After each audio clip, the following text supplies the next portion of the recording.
যে শুধুই বইয়ের আসন না, তা আরও একবার প্রমাণ হয়ে গেল এবারের 48তম আন্তর্জাতিক কলকাতা বইমেলায়। নাচ, গান, আবৃত্তি এবং গীতি অঙ্কনে ভরা এক স্মরণীয় বিকেল উপহার দিলেন সুনন্দন ভারতী। কি বলছেন বিশিষ্ট ব্যক্তিরা, শুনবো। বইমেলা উৎসব, এবং সেখানে আমরা সবাই সমৃদ্ধ হই। হয়তো সব ব্যাপারে সবার সঙ্গে একমত হওয়া যায় না, বাকবিতণ্ডাও হয়, বিরোধিতাও হয়, আবার অনেক কিছু শেখা যায়। আমি মনে করছি যে আমাদের পৃথিবীর যে ক্যালেন্ডার, তাতে বইমেলা একটা গুরুত্বপূর্ণ স্থান দখল করে রেখেছে। এখানে বইমেলার সময় থাকি, আমার প্রতি বছর একটা করে বই পাবলিশ হয় ইউজুয়ালি, এটা 12th নাম্বার।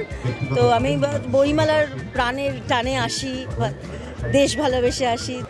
বই মেলা যে কথাটা, সেইটা বই সংক্রান্ত অবশ্যই ছিল আগে, এখনও আছে, কিন্তু এখন অনেক রকম জিনিস এর মধ্যে অ্যাডেড হয়েছে, এবং সেইটা অবশ্যই যুগের সঙ্গে তাল মিলিয়ে চলতে গেলে তার মধ্যে দিয়েই যেতে হয়।